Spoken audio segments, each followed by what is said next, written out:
मेरे सभी मदरसा आधुनिक शिक्षक छात्रों को मेरा नमस्कार। मैं पंकज मिश्रा, मदरसा आधुनिक शिक्षक। दोस्तों, जैसा कि आप लोग जानते हैं कि इस समय पूरे भारत में लोकसभा चुनाव का दौर चल रहा है और लगभग आधे देश में चुनाव हो चुके हैं। अब अगली सरकार किसकी बनती है ये अभी भविष्य की बात है, लेकिन हम लोगों की समस्या अभी जैसी की वैसी बनी हुई है। हम लोगों ने पैरवी में कोई कमी नहीं रखी। कोर्ट के माध्यम से भी हम लोगों ने अपनी उपस्थिति दर्ज कराई। हम लोगों के बकाये को लेकर के इलाहाबाद हाई कोर्ट ने दो बार हम लोगों को डिग्री दिया है, हम लोगों के पक्ष में फैसला सुनाया है। फिर भी सरकार पैसे देने में आनाकानी कर रही है और 10 दिन में भुगतान करने का आदेश दिया गया था। उसके बाद सरकार फिर दोबारा रिव्यू में चली गई। रिव्यू पिटीशन डालने के बाद बहस हुआ। बहस होने के बाद में फिर माननीय इलाहाबाद हाई कोर्ट ने यह आदेश दिया कि आप 2 सप्ताह में अपनी जवाबदेही तय करें कि केंद्र सरकार को कितना देना है, राज्य सरकार को कितना देना है, लेकिन इनका भुगतान करें। अगर ऐसा आप नहीं करते हैं 2 सप्ताह में तो इनके पक्ष में फैसला सुना दिया जाए। दोस्तों, एक 3 दिवसीय कमेटी भी बनी राज्य सरकार के द्वारा। केंद्र सरकार से मशविरा करने के लिए 3 सदस्यीय कमेटी भेजी गई। वहाँ एक मीटिंग हुई और केंद्र सरकार ने यह माना कि 2017 से इन लोगों का बकाया है। इसके बाद में अभी तक कोई सूचना नहीं मिल पाई है।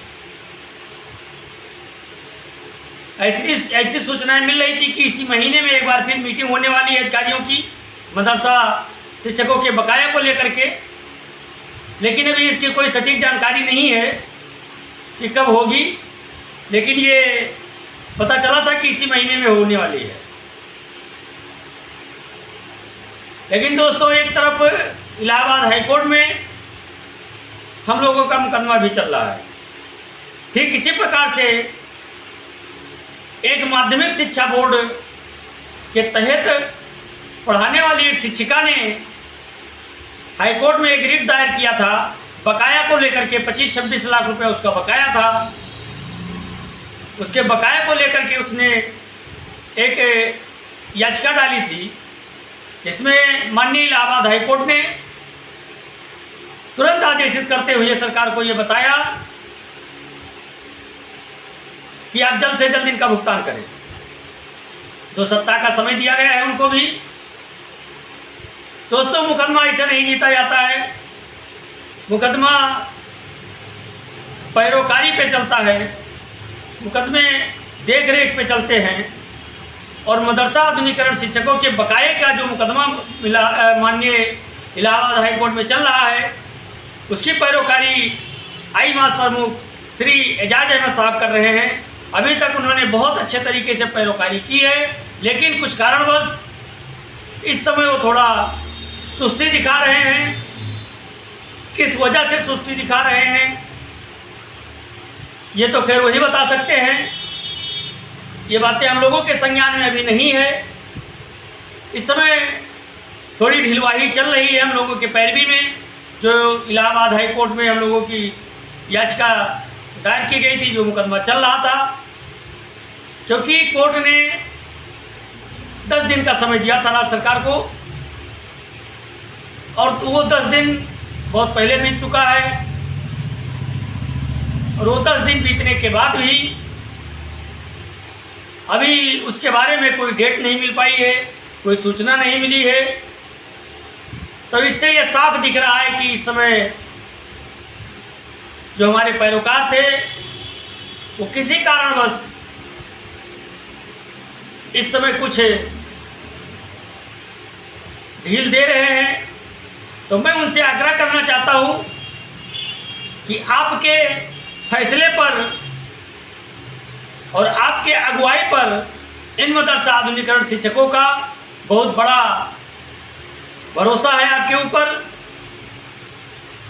और बहुत भरोसे के साथ वो आपके साथ आए थे और आपका साथ वो दे रहे हैं। तो मैं आपसे कहना चाहता हूं कि राष्ट्रीय अध्यक्ष जी, आप मुकदमे में ढिलवाही ना करके इसकी पैरोकारी बढ़ाएं और यथाउचित हम लोग आपके बातों का सम्मान करेंगे।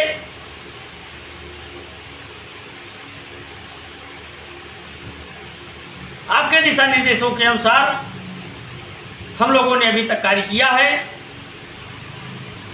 और फिर आपके बातों का सम्मान किया जाएगा, ऐसी बात नहीं है। लेकिन पैरोकारी में ढिलाई न बरतें, जिससे अब जजमेंट का समय आया है और अब अगर ढिलवाही बरती जाती है तो बकाये को लेकर के मामला हम लोगों का काफ़ी लंबा लटक सकता है। इसलिए आप इस मुकदमे की पैरोकारी जितनी तत्परता से कर रहे हैं उतनी तत्परता से आप करें। कोई क्या कह रहा है क्या नहीं कर रहा है उनकी बातों पे ध्यान ना दें। आपने जो कदम उठाया है वो कदम सराहनीय है। आप उस पर कायम रहें और आप इन लाचार मदरसा आधुनिकरण शिक्षकों का जो मुकदमा लड़ रहे हैं मजबूती के साथ उस मुकदमे की पैरोकारी करें, मुकदमे को लड़ें। और हम लोगों को उम्मीद है कि आप इस मुकदमे को जीतेंगे भी और हम लोगों को बकाया भी मिलेगा। उधर सिकंदर बाबा वो भी अपने तरफ से कोशिश कर रहे हैं, वो भी पैरोकारी में लगे हुए हैं, मंत्री से सपोर्ट करवा रहे हैं,